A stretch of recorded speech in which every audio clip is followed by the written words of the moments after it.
جن کا وہ پچھلے 1 سال سے مسلسل مطالعہ کر رہے ہیں۔ عمران خان نے پچھلے 1 برس میں جن کتابوں کا مطالعہ کیا وہ جیل سے بھی انہیں فراہم کی گئیں اور پھر کچھ بہت سی کتابیں انہوں نے باہر سے بھی منگوائیں۔ ان کی ایک مکمل فہرست سرکاری ریکارڈ میں موجود ہے۔ اس فہرست نے اصل میں پریشان کیا ہے اور خوف و ہراس پھیلایا ہے۔ یہ آج بڑا دلچسپ ناظرین آج ہم آپ کے ساتھ انکشاف کرنے جا رہے ہیں، اور یہی بنیادی آج کا موضوع ہے ہمارا، کہ یہیں سے آپ کو اندازہ لگانے میں آسانی ہوگی، اور کچھ اسٹیبلشمنٹ اور حکومت کو بھی اندازہ ہو گیا ہے کہ عمران خان کے دل و دماغ میں کیا بھون چال آیا ہوا ہے اور کیا کچھ چل رہا ہے۔ ذرائع کا دعویٰ ہے ناظرین کہ عمران خان ایک کتاب پڑھنے میں 1 دن لگاتے ہیں، زیادہ سے زیادہ 2 یا 3 دن لگا دیں، ورنہ وہ 1 ہی دن میں کتاب ختم کر دیتے ہیں پوری۔ اور جس کی وجہ سے قید کے دوران میں جن کتابوں کا مطالعہ کر چکے ہیں، 1 سال سے اوپر ہو گیا ہے انہیں، ان کی سینچری کب کی مکمل ہو چکی ہے اور اب وہ ڈبل سینچری کرنے والے ہیں۔ ابتدا میں ناظرین ان کی توجہ کا جو مرکز تھا وہ قرآن پاک کا ترجمہ تھا، انگلش ترجمہ انہوں نے حاصل کیا تھا خصوصی طور پر ریکویسٹ کر کے قرآن پاک، انہوں نے 2-3 بار اس کی تلاوت کی، ترجمے کی۔ اس کے علاوہ انہوں نے سیرت النبی پر لکھی ہوئی بہت اہم کتابیں ان کے زیر مطالعہ رہیں، خلفائے راشدین کے حوالے سے اور اس دور کے عظیم مسلم فاتحین کے حوالے سے لکھی گئی کتابیں بھی ان کے زیر مطالعہ رہیں۔ اس کے بعد انہوں نے تاریخ کی جو کامیاب شخصیات ہیں اور حکمران ہیں اور سیاستدان ہیں ان پر لکھی گئی جو بڑی پائے کی کتابیں تھیں ان کا مطالعہ کیا، اور پچھلے کئی ماہ سے وہ دنیا کے مختلف ممالک میں انقلاب برپا کرنے والی مزاحمتی تحریکوں اور ان کی قیادت پر لکھی گئی کتابیں پڑھ رہے ہیں۔ یہ ہے ناظرین وہ بہت بڑا معاملہ جس نے کان کھڑے کر دیے ہیں اسٹیبلشمنٹ کے بھی اور حکومت کے بھی، کہ عمران خان یہ کس طرف جا رہا ہے اور کس طریقے سے ایک اپنا ذہن بنا رہا ہے، اور اس حوالے سے وہ کیا تیاری کر رہا ہے۔ ایک فکری جو اس کی جد و جہد ہے وہ بڑی خاموشی سے 1 سال سے جاری ہے، جو کسی کے نوٹس میں ہی نہیں تھی۔ ہوا یہ ہے ناظرین کہ عمران خان کا یہ ذہنی و فکری سفر دیکھ کر حکومت اور اداروں کے کان کھڑے ہوئے کہ یہ بندہ تو جیل میں بیٹھا بیٹھا ایک فکری ایٹم بم بن گیا ہے، اور تاریخ انسانی میں بڑی بڑی جو سیاسی تبدیلیاں اور اسٹریٹجک واقعات پیش آئے، اس دوران دنیا کی بڑی شخصیات نے کس حکمت عملی سے کام لیا، انہیں کیا کیا چیلنجز درپیش ہوئے، ان سب کو انتہائی تفصیل سے زیر مطالعہ لا کر عمران خان نے اپنی مزاحمتی سیاست اور انقلابی و جمہوری جد و جہد کی آئندہ حکمت عملی کو بہت پختہ کر لیا ہے، اور اس ساری فکری کاوش اور ان کے دل و دماغ میں درجنوں بلکہ سینکڑوں ایسے ٹیکٹیکل اور اسٹریٹجک اقدامات اور فیصلوں کا عظیم خزانہ جمع کر دیا ہے اس کاوش نے، کہ جب ملک میں حقیقی آزادی کا اب نیا مرحلہ شروع ہوگا جو بالکل اب قریب آ گیا ہے، تو عمران خان کے سرپرائز فیصلے اور مزاحمتی حکمت عملی انتہائی حیران کن ہوگی۔ یہ ہمارا دعویٰ ہے کہ جو کچھ انہوں نے اس دوران پڑھا ہے اس حوالے سے جو ہم تک اطلاعات پہنچی ہیں، مکمل فہرست تو ہمیں نہیں ملی، نہ اتنی آسانی سے وہ کسی کو دستیاب ہو سکتی ہے، لیکن جن لوگوں نے وہ فہرست دیکھی ہے اور اس کے حوالے سے گفتگو کی ہے اس سے ہم نے اندازہ لگایا کچھ اس میں سے بالکل 100% صحیح ہوں گی شخصیات جو ابھی ہم آپ کے سامنے لانے والے ہیں، اور وہ موضوعات جو عمران خان نے حالیہ 1-1.25 سال میں پڑھے ہیں اور ان پر بڑا غور و فکر کیا ہے، اور کچھ جو ہیں وہ اسی سے ملتی جلتی شخصیات ہیں جنہیں وہ پڑھ رہے ہیں۔ ناظرین، ذرائع کا یہ کہنا ہے کہ عمران خان نے اس دوران جن شخصیات پر لکھی گئی کتابیں پڑھی ہیں ان میں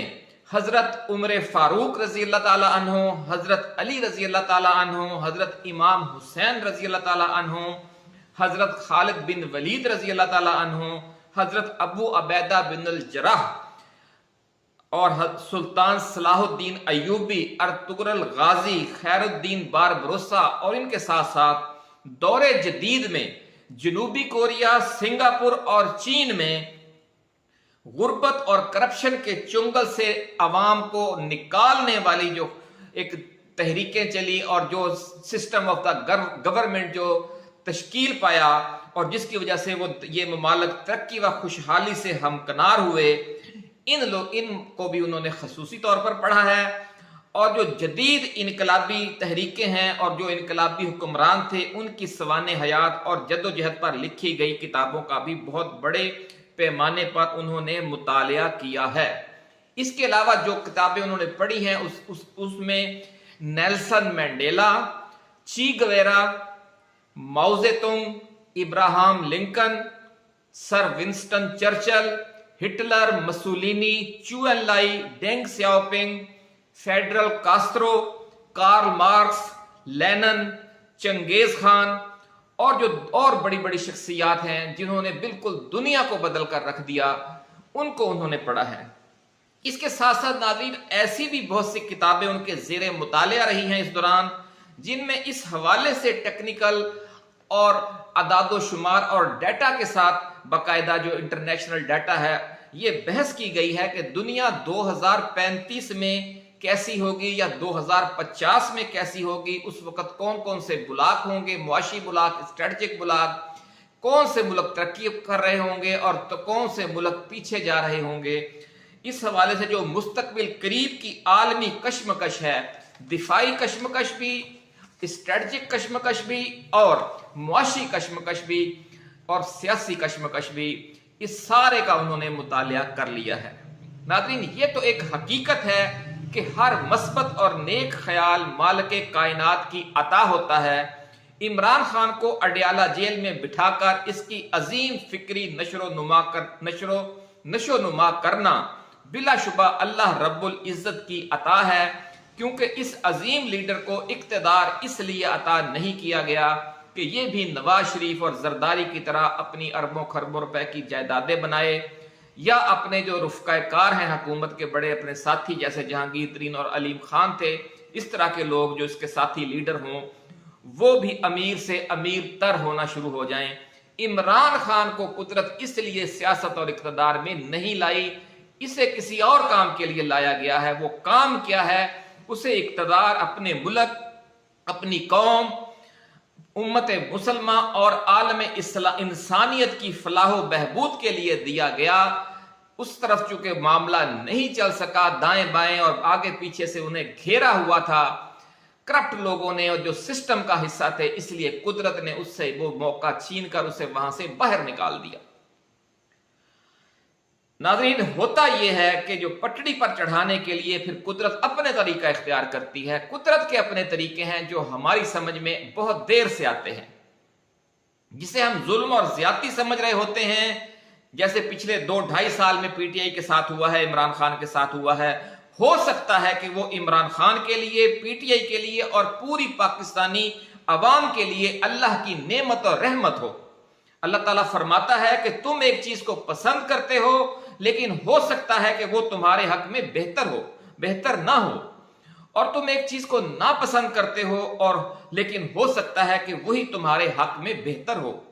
اور جب اللہ کسی کے ساتھ بھلائی کا ارادہ فرماتا ہے تو اسے آزمائش کی بھٹی سے گزارتا ہے، چاہے وہ کوئی فرد ہو، کوئی گروہ ہو،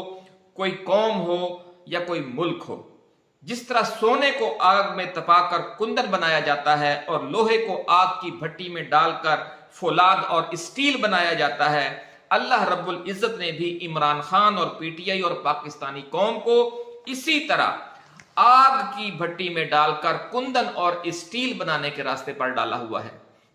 اس عمل سے پی ٹی آئی میں موجود بہت سا مفاد پرست طبقہ زنگ کی طرح جو تھا وہ جھڑ گیا ہے یا جل گیا ہے۔ جس طرح پانی سٹرلائز ہو کر پیور ہو جاتا ہے، پاک صاف ہو جاتا ہے، اسی طرح کا معاملہ پی ٹی آئی کے ساتھ ہو رہا ہے۔ نہ آج کی پی ٹی آئی وہ پی ٹی آئی ہے جس نے 2018 کا الیکشن جیت کر حکومت بنائی تھی، اور نہ آج کا عمران خان وہ عمران خان ہے جو 2018 میں وزیر اعظم بنا تھا۔ ناظرین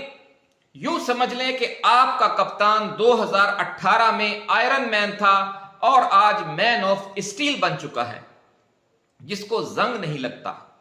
اس لیے اس بار جب انشاءاللہ پاکستان تحریک انصاف کو اقتدار ملے گا اور عمران خان ملک کا وزیر اعظم بنے گا تو اس حکومت کی پالیسیاں پاکستان کو بھی امریکہ، چین، جنوبی کوریا اور سنگاپور کی طرح چند اشروں کے اندر ہی ایک ترقی یافتہ اور خوشحال ملک بن جانے کے راستے پر ڈال دیں گی، اور ملک میں حقیقی معنوں میں مستقل امن بھی قائم ہوگا اور پاکستان وہ پاکستان بننے کی طرف چل پڑے گا جس کا بانیان پاکستان اور ہمارے اور آپ کے بزرگوں نے 1947 میں خواب دیکھا تھا۔ یہ تھا معاملہ ناظرین، جو عمران خان جو کچھ پڑھ رہے ہیں، جو کچھ کر رہے ہیں، اس کے تناظر میں جو اب ان کے حوالے سے ایک تاثر بن رہا ہے کہ یہ بندہ تو اس طرف چل پڑا ہے۔ اب ایک اور ان کا جو اقدام ہے حالیہ 22 اگست والا بھی، اور اس سے پہلے بھی انہوں نے کچھ ایسے اقدام کیے، ان کا ہم نے کس طریقے سے جائزہ لینا ہے، وہ حضرت خالد بن ولید کا جو ہم نے آپ کو مثال دی تھی، ان کی جو جنگی اصطلاح استعمال ہوتی ہے، اس حوالے سے آج ہم اب بات کریں گے ویڈیو کے آخر میں۔ ناظرین، جنگی اصطلاح میں ایک ٹیکٹیکل ریٹریٹ کی بڑی مشہور اصطلاح ہے، جس کا مطلب ہے کہ جنگی حکمت عملی کے تحت پسپائی اختیار کرنا۔ یہ دو طرح کی ہوتی ہے۔ پہلا اس کا طریقہ یہ ہے کہ دشمن کا دباؤ جب بہت زیادہ بڑھ جاتا ہے اور آپ کو شکست کا خطرہ پیدا ہو جاتا ہے تو آپ پینترا بدل کر اور ہنگامی طور پر نئی صف بندی کر کے دوبارہ حملہ کرنا چاہتے ہیں اور اچانک پسپائی اختیار کرتے ہوئے پیچھے ہٹ جاتے ہیں۔ دوسرا مقصد یہ ہوتا ہے کہ جب آپ دیکھتے ہیں کہ آپ کے مقابلے میں دشمن بہت بڑی طاقت کے ساتھ آ کھڑا ہوا ہے اور اگر جنگ جاری رہتی ہے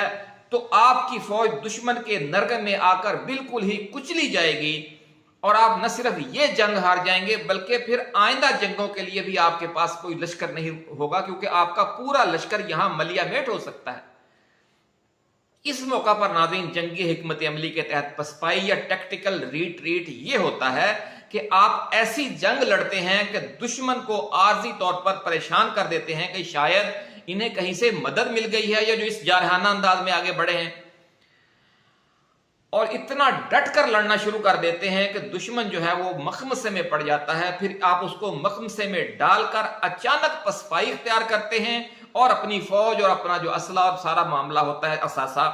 اسے دشمن کے نرغے سے نکال کر واپس اپنے محفوظ ٹھکانوں میں چلے جاتے ہیں۔ یوں آئندہ جنگوں کے لیے آپ اپنے آپ کو اور اپنے لشکر کو بچا لیتے ہیں، اور پھر بھرپور تیاری کے بعد یہی لشکر دوبارہ حملہ آور ہوتا ہے اور فتوحات حاصل کرتا ہے۔ یہ ہے دوسرا طریقہ ریٹریٹ کے حوالے سے۔ اس کی مثال ناظرین یہ بھی ہے کہ آپ اپنی جگہ پر کھڑے کھڑے جمپ ضرور لگا سکتے ہیں، لیکن بڑا جمپ نہیں لگا سکتے یا بڑی چھلانگ آپ نہیں لگا سکتے، آپ کو پیچھے ہٹنا پڑتا ہے، اور پھر آپ دوڑ کر آتے ہیں اور آپ کے جسم کی طاقت زیادہ زوردار انداز میں اس جمپ کے لیے استعمال ہو سکتی ہے۔ تو جنگی حکمت عملی میں بھی اور سیاسی حکمت عملی میں بھی بعض اوقات آپ کو پیچھے ہٹنا پڑتا ہے ایک نئی زوردار چھلانگ کے لیے۔ ناظرین، دور نبوی میں جنگ موتا اس ٹیکٹیکل ریٹریٹ کے دوسرے فارمولے کی ایک بہت بڑی مثال ہے جسے تاریخ میں بار بار بیان کیا جاتا ہے، اس لیے ہم بھی یہ واقعہ بار بار بیان کرتے ہیں۔ مسلمانوں کا لشکر اس جنگ میں ناظرین صرف 3000 تھا، اور دشمن کچھ لوگ کہتے ہیں 40,000 تھا اور کچھ کہتے ہیں کہ 1,00,000 تھا۔ یہ رومی فوج تھی جو مد مقابل تھی 3000 مجاہدین کے، اور سامنے یہ 1,00,000 کا لشکر تھا، اس کے سامنے 3000 مجاہدین تھے، اور پیچھے دریائے اردن تھا، یعنی پیچھے دریا تھا، سامنے دشمن تھا۔ مسلمانوں کے 3 سپہ سالار پے در پے یعنی یک کے بعد دیگرے شہید ہو چکے تھے۔ اس موقع پر لشکر میں موجود بڑے صحابہ کرام کی نظر حضرت خالد بن ولید پر آ کر ٹھہر گئی،